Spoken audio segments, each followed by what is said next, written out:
Welcome back to the aerodynamics class. Today we will discuss an interesting topic called induced drag and downwash. Right. So far, in all our discussion, we were discussing um, on the airfoil, right? So, which is a cross section of any wing or any aerodynamic body which we use in the aircraft, right? So, in the real airplane, the wings are finite, right? Of course, the cross section is of airfoil shape, but in general, the wings are finite, and hence we need to apply the knowledge which we have gained in the airfoil to the wing, which is three-dimensional now, right? So let us go inside the subject. I acknowledge John T. Anderson's Fundamentals of Aerodynamics, right? So this is actually the phenomena, right? So we had a question why the aerodynamic characteristics of the finite wing, right? Here. So this is a finite wing. The finite wing has a wingspan of V, right? And the cross section, if you see the root chord and the tip chord is CR is the root chord and the CT is the tip chord. The wing area is S. I hope you remember we were discussing about the airfoil, right? So far we discussed about the airfoil. What we have done is we have considered the airfoil is thin, and we assumed that the camber line is a streamline of the flow, and we have derived all other things, right? So in the thin airfoil theory, and whatever we have discussed before is for the airfoil, and also we had a discussion on an infinite wing. So one can cut the any section of the airfoil, then the properties remain same.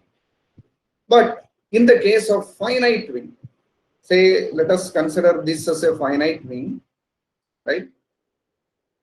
The finite wing, this is a finite wing. The geometric characteristics are the wing area S, wingspan V, root chord, tip chord, and all those. And there is a free stream velocity V infinity, right? Now, this is the top view of the finite wing. And this is the front view of the finite wing, right? So, whenever we consider an airfoil at a certain angle of attack, or if it is a cambered airfoil, right? If the wing consists of a cambered airfoil, we can say that the lift produced or the forces produced on the wing is because of the high pressure. The pressure at the bottom of the wing is high pressure, and on the top of the wing it is low pressure. So the net imbalance of the pressure usually creates the lift, right? That we already know. Now, what we will do is, since this is a finite wing, say we will consider at every cross section, right? Say, for example, if someone take this cross section, right? And someone take this cross section,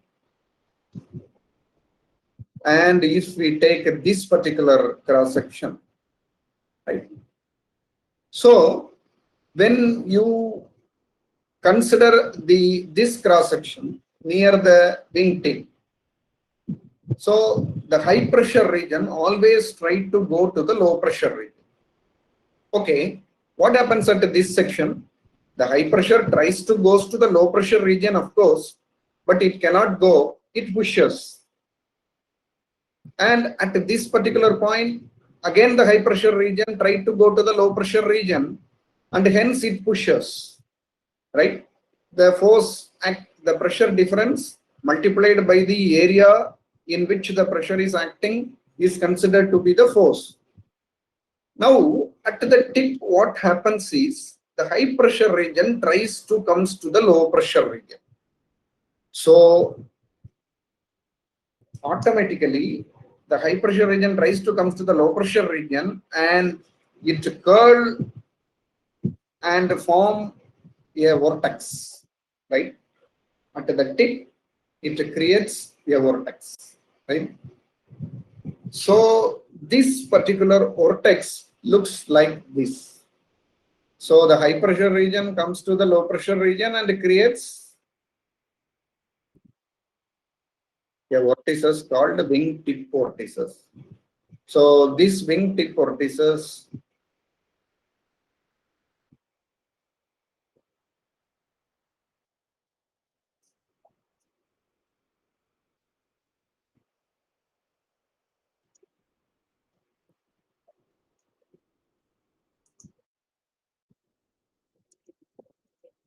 right? So this is called wingtip vortices. How the wingtip vortices are formed? This is because of the high pressure region in the bottom and the low pressure region on the top. Then the high pressure region tries to come to the low pressure region and it curl into a vortices which is called wingtip vortices, right? So wingtip vortices happens in the finite wing, right? So this wing is finite wing and three-dimensional wing, right?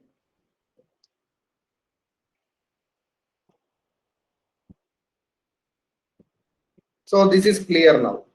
The wingtip vortices, right? And we can discuss the phenomena. The phenomena is high pressure region and the low pressure region. I used to say in the aerodynamics, whatever the forces acting, right, acting on a body, if somebody ask a question, what is the reason for that? We can very well say that this is because of the pressure difference.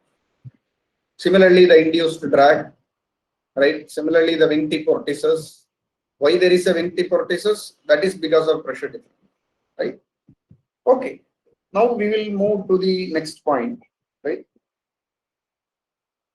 So the tendency of the flow from the bottom to the top, right? So this creates a wingtip vortices, and also it has another significance, right? So this flow establishes a circulatory motion, right? So this circulatory motion trails downstream of the wing, right? And this is almost like a weak tornado, right? We say this is a kind of weak tornadoes, right? Kind of weak tornadoes, and it is in the downstream of the finite wing. So these wingtip vortices are like, for example, in a large planes, in the large airplanes, for example, Boeing 747, these wingtip vortices are powerful enough to make the light airplanes to go out of control. So in the previous years, there are such accidents happened, and that is why in the airport, if you see, there is a large spacing given before the takeoff and landing, right? Say for example, one airplane is going for takeoff or coming for landing, the another small aircraft will not be in the runway because of the wingtip vortices and its effect that may create a small airplanes to go out of control. So this is having an importance, right? And there are a lot of devices has been made by the aerodynamist in order to overcome the wingtip vortices. That we will discuss little later, right? So these wingtip vortices, right? These wingtip vortices in the downstream of the wing also induces a small downward component of velocity, right? Say you can see the high pressure region to the low pressure region. This can induce a downward force, right? A small downward force, and that particular downward force is called the downwash,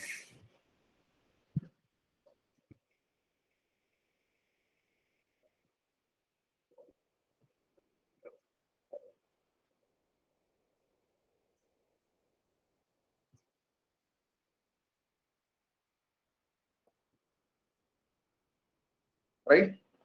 Say we can see that. So this is an airplane where there is a formation of wingtip vortices, and you can see how strong the wingtip vortices are, right?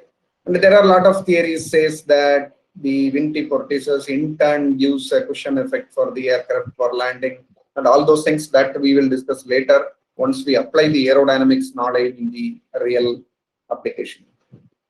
So this is a wingtip vortices for a rectangular wing, right? The wing is kept in the smoke tunnel where the individual steam tubes are made visible by means of a smoke filament, and one can really see how this wingtip vortices are formed, right? So these wingtip vortices are formed, as well as there is a formation of the downwash, right?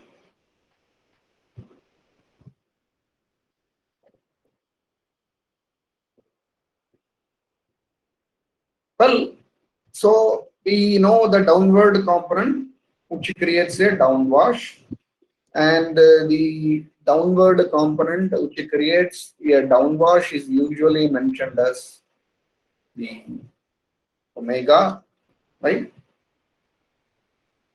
So now we will draw the individual airfoil, say the local airfoil section, right? That is a cross section of a finite wing. You can take any cross section, right? Now we will have a discussion on the effective angle of attack, geometric angle of attack, and induced angle of attack, right? So as I said, there is an induced angle of attack which is induced because of the downwash, right? So we can call this particular alpha I is the induced angle of attack,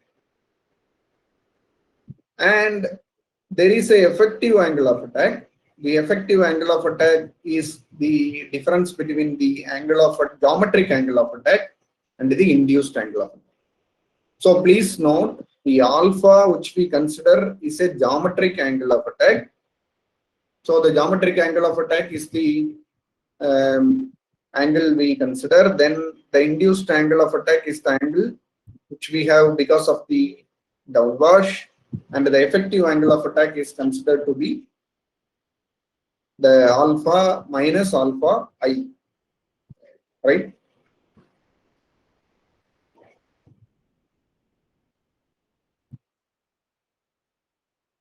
Now I said there is an induced angle of attack, right? So what is the effect of this induced angle of attack?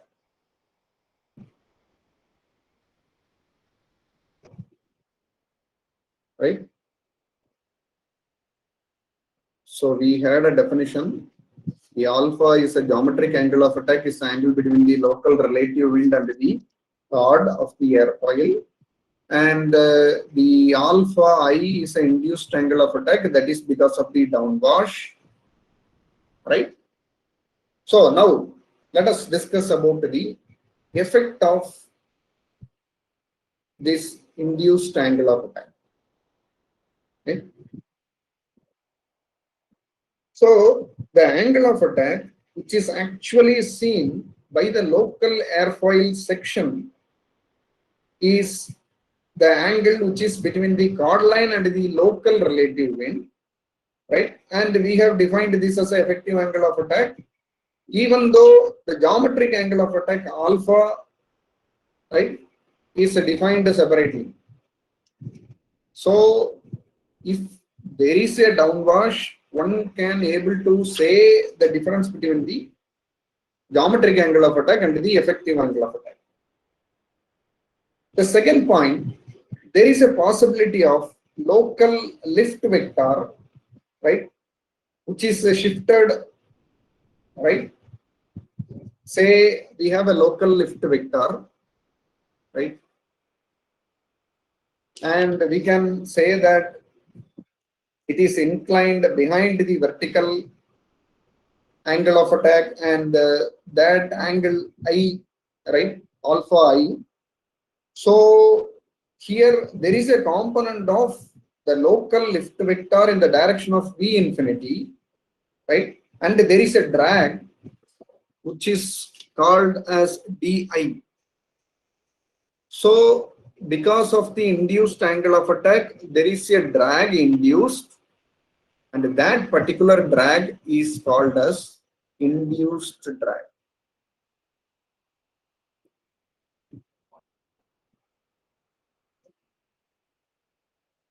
Right? So the drag, induced drag, one can say that the induced drag is because of the presence of the downwash. So it is usually denoted by DI. Right? Now, let us keep this in mind. There is a induced drag and there is a effective angle of attack, there is a induced angle of attack and a geometric angle of attack. Now come back to the first point. Say at the wingtip, one can experience a wingtip vortices, right?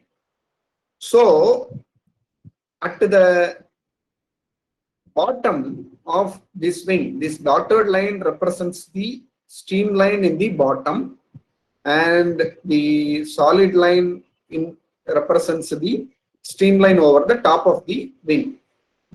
So what happens is at the bottom, one can experience a flow away from the root chord. So at this tip, this creates a vortices.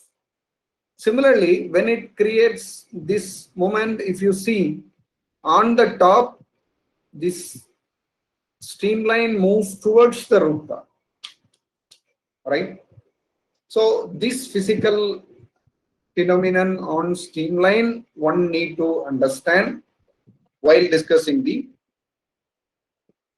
induced drag. Now, I will ask you a question. Okay, we are all discussing about the incompressible, inviscid fluid, and we are talking about the induced drag now, right? Now, can someone say physically how the induced drag is created on the wing?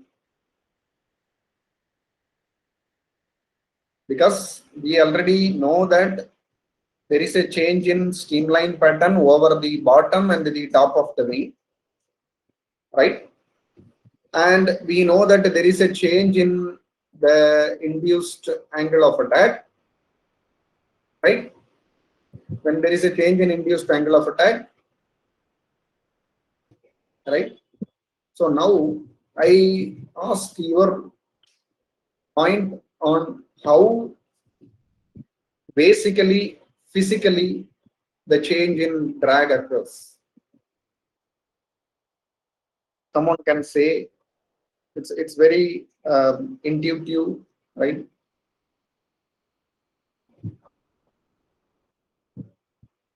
Anyone has an answer for this? By placing the wing in certain angle? Oh, not necessarily angle, even as it is. Say, assume that I keep the wing like this. Now, I say that there is a change in drag What is the cause for drag basically? Skin friction boundary layers. Yeah, there is two reasons we know already. The two reasons are, one is skin friction, that is because of the shear nature, and the second one is because of the pressure distribution. So what will happen if the streamlines changes? Say the streamline from the bottom moves towards the wingtip and the streamlines on the top moves towards the root cord. So there is a change in the streamline of the flow that in turn change the distribution of pressure over the wing, right? So such a three-dimensional flow creates an pressure difference, and there is a change in pressure distribution which leads to a drag called induced drag, and hence I call this induced drag is also a kind of pressure drag.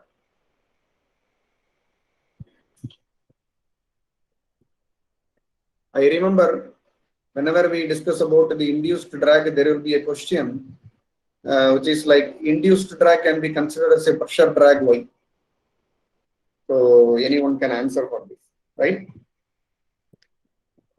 Okay. So that is one reason I say that the induced drag is because of the change in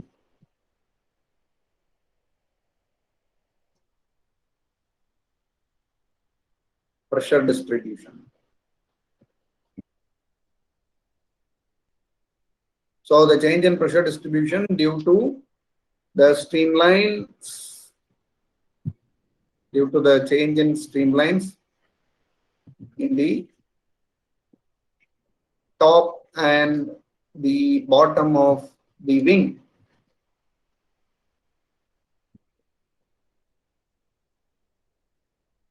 Right? I say wing, it is a finite.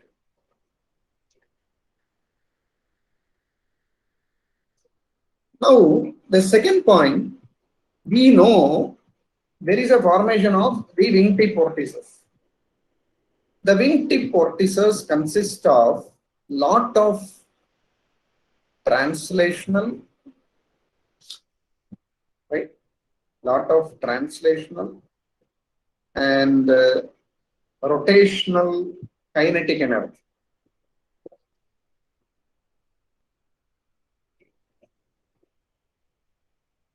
So from where this energy comes from?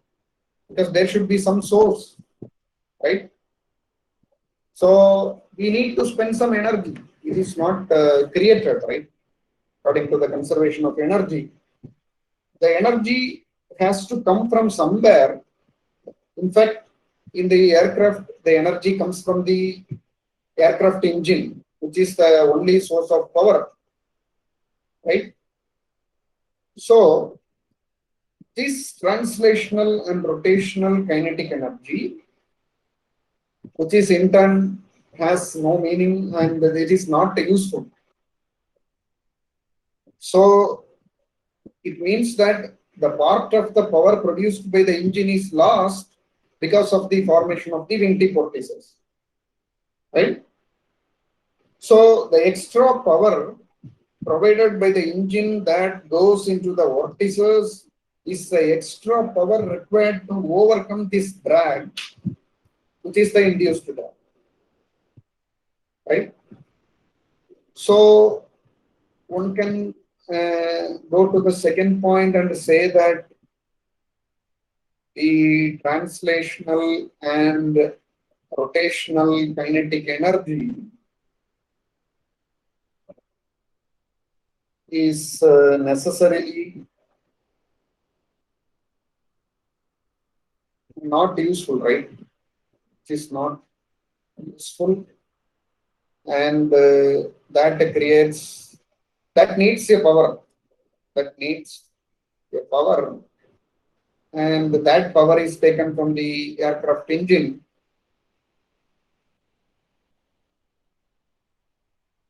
to overcome the drag called induced. overcome drag induced. I write like this, di, right? So now, because of the three-dimensional flow on the surface, this is a three-dimensional flow on the surface. No more the flow is two-dimensional, like an infinite wing. The flow in the finite wing is three-dimensional, right? So now the question is whether there is a difference between the finite wing and infinite wing. This is the difference between the finite wing and the infinite wing. Okay, so by this way we understand the induced drag, downwash, right? So let us write the coefficient of drag now.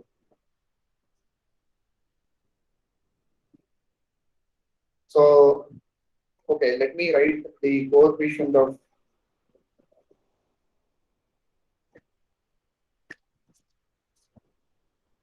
coefficient of drag, say, let me say for a infinite wing. So infinite wing is necessarily a two-dimensional wing, you know. Infinite wing, or I can say as a airfoil. So for an airfoil, we usually write the coefficient of drag like C and small d. That is because of the drag due to the skin friction and the drag due to the pressure force by the dynamic pressure to infinity into S. And in the case of induced drag,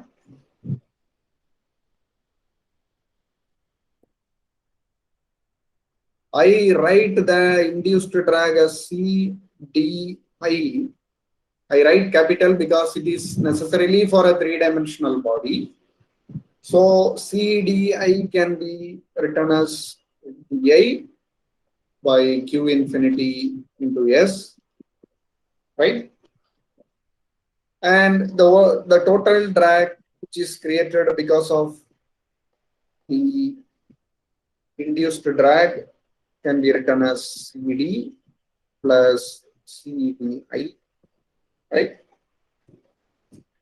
So hereafter, whenever we discuss about the coefficient of drag of a wing is CD, coefficient of drag of coefficient of lift CL, similarly coefficient of moment will be CM. Instead of the 2D cases, which we have mentioned as CD, CL and CM, right? So I stop at this point with this discussion, right? Thank you.